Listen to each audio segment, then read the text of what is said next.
السلام علیکم، welcome to our channel ویڈی وائس آف ڈرامہ۔ جی ہاں ناظرین، آج چلتے ہیں ہم قسط نمبر 18 کی جانب، جو کہ ہونے والی ہے بہت شاندار ہو رہے ہیں اس میں کچھ چہرے بے نقاب۔ جی ہاں، شرجینا واپس گھر آ جاتی ہے اور ادھر نتاشا اور عدیل دونوں کہیں باہر کھانے کے لیے جاتے ہیں۔ واپسی پہ نتاشا عدیل کو کہتی ہے کہ تمہارے ساتھ آج میں نے بہت اچھی شام گزاری ہے۔ دونوں رباب کی برائیاں کرتے ہیں اور عدیل نتاشا سے کہتا ہے کہ ہماری ملاقات کے بارے میں تم رباب کو کچھ مت بتانا۔ نتاشا اسے کہتی ہے کہ رباب کے ساتھ ساتھ میں تمہاری بھی دوست ہوں، تم مجھ پر بھروسہ کر سکتے ہو۔ شرجینا جب واپس آتی ہے تو اس کے سسر اسے کہتے ہیں کہ تمہارے بغیر گھر بہت سونا تھا۔ وہ کہتی ہے میں بھی آپ کو بہت یاد کر رہی تھی، جس پر سسر کہتے ہیں کہ تم مجھے بھول گئی تھی، فون بھی نہیں کیا۔ پھر ہنس کر کہتے ہیں کہ کوئی بات نہیں، وہ بھی تمہارے ماں باپ کا گھر ہے، جانا چاہیے تھا، ان کا بھی حق ہے۔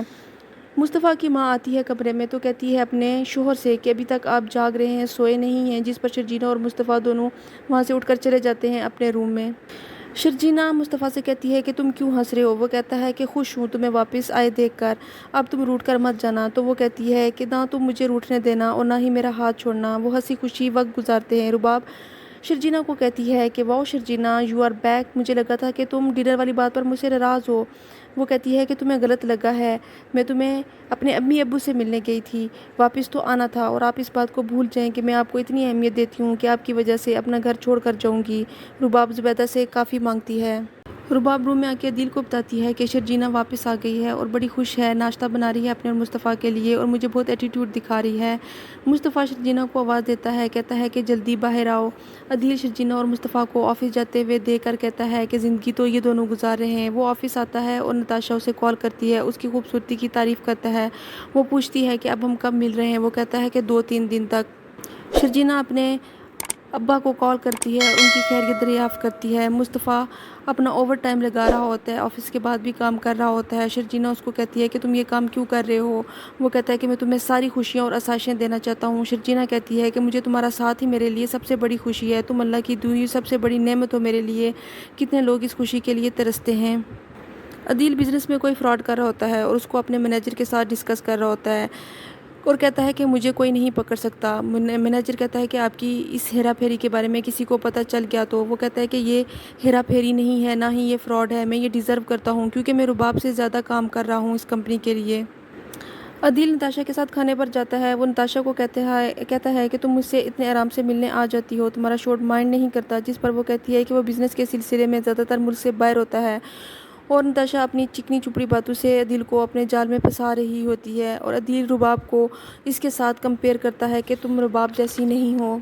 رباب گھر آتی ہے اور آتے ہی عدیل کا پوچھتی ہے۔ آگے شرجینا کے بہن اور بہنوئی بیٹھے ہوتے ہیں۔ رباب ان سے سلام کرتی ہے تو ساس اس کا تعارف کرواتی ہے کہ اس سے ملو، یہ ہے میری بڑی بہو۔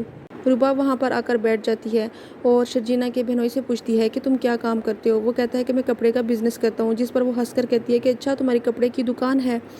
رباب کی بہت ساری تنقید کے بعد شرجینا کے بہن اور بہنوئی ناراض ہو کے وہاں سے چلے جاتے ہیں اور کہتے ہیں کہ ہمیں تمہارے سسرال آنا ہی نہیں چاہیے تھا۔ شرجینا کی بہن کہتی ہے کہ میں اپنی بےعزتی تو برداشت کر لیتی، لیکن میرے شوہر کی بےعزتی مجھے برداشت نہیں ہو سکتی۔ شرجینا غصے سے رباب کو کہتی ہے کہ تم اپنی حرکتوں سے باز نہیں آؤ گی، میرے گھر والوں سے تم کیوں ملنے آئی؟ رباب اپنی ساس کو بھی بلاتی ہے۔ شرجینا کہتی ہے تم اپنی حد میں رہو، آخری دفعہ تمہیں سمجھا رہی ہوں۔ اتنی دیر میں عدیل آ جاتا ہے اور وہ پوچھتا ہے کہ کیا ہوا ہے؟ رباب کہتی ہے کہ یہ پاگل ہو گئی ہے۔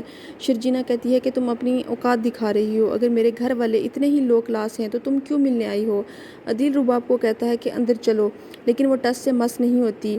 وہ کہتی ہے کہ عدیل تم سے شادی نہیں ہوئی شرجینا کی، اس لیے یہ مجھ سے جیلس ہو رہی ہے۔ وہ کہتی ہے کہ شرجینا رباب کو جواب دیتی ہے کہ میں نے پیسے دے کر اپنا شوہر خریدا نہیں ہے جو میری جوتیاں سیدھی کرتا ہے، اگر تمہاری پرسنالٹی میں سے پیسہ نکال دیا جائے تو کیا بچتا ہے؟ عدیل اور اس کی ساس کہتے ہیں کہ تم رباب سے معافی مانگو۔ شرجینا رباب کی باتوں کا جواب دیتے ہوئے کہتی ہے کہ تمہیں کیا لگتا ہے کہ میں جیلس ہو رہی ہوں عدیل سے؟ تو عدیل تمہیں ہی مبارک ہو، مجھے ایسا انسان کبھی چاہیے ہی نہیں تھا جو کہ بہت زیادہ خود غرض ہو، عدیل جیسا انسان تم ہی ڈیزرو کرتی ہو۔ جس کے جواب میں عدیل کہتا ہے کہ انف شرجینا۔ پھر ساس کہتی ہے کہ تم عدیل سے ہی نہیں رباب سے بھی معافی مانگو۔ شرجینا کہتی ہے کہ اس نے میرے گھر والوں کے ساتھ بدتمیزی کیا ہے، میں معافی نہیں مانگوں گی۔ شرجینا کی ساس کہتی ہے کہ میں نے احسان کیا مصطفیٰ سے تمہاری شادی کر کے، تم احسان ماننے کی بجائے میرے ساتھ ہی بدتمیزی کر رہی ہو۔ عدیل شرجینا سے کہتا ہے کہ تم تو پہلے سے ہی احساس کمتری کی شکار ہو، میں نے تمہیں شادی کے لیے ٹھکرا دیا تو تم نے میرے بھائی سے ہی شادی کر لی، یہ اوقات ہے تم لوگوں کی۔ وہ شرجینا سے کہتا ہے مجھ سے معافی مانگو۔ ساس بھی کہتی ہے کہ تم عدیل اور شرجینا دونوں سے معافی مانگو۔ یہ شور شرابہ باہر دروازے پر کھڑا مصطفیٰ سن لیتا ہے۔ وہ رباب کے بولنے پر کہتا ہے کہ تم چپ رہو، اور عدیل سے کہتا ہے کہ تم میری بیوی کے بارے میں آج کے بعد ایسے بات مت کرنا۔ دونوں بھائی آپس میں بہت بحث کرتے ہیں اور لڑتے ہیں، اور عدیل مصطفیٰ کو تھپڑ مارتا ہے کہ میرے ٹکڑوں پر پلتے ہو، اور وہ دونوں ہاتھا پائی پر اتر آتے ہیں اور ایک دوسرے سے شدید لڑتے ہیں۔ باپ نماز پڑھ کے باہر آتا ہے، دیکھتا ہے کہ بیٹے نے ایک دوسرے کو گلے سے پکڑا ہوا ہے۔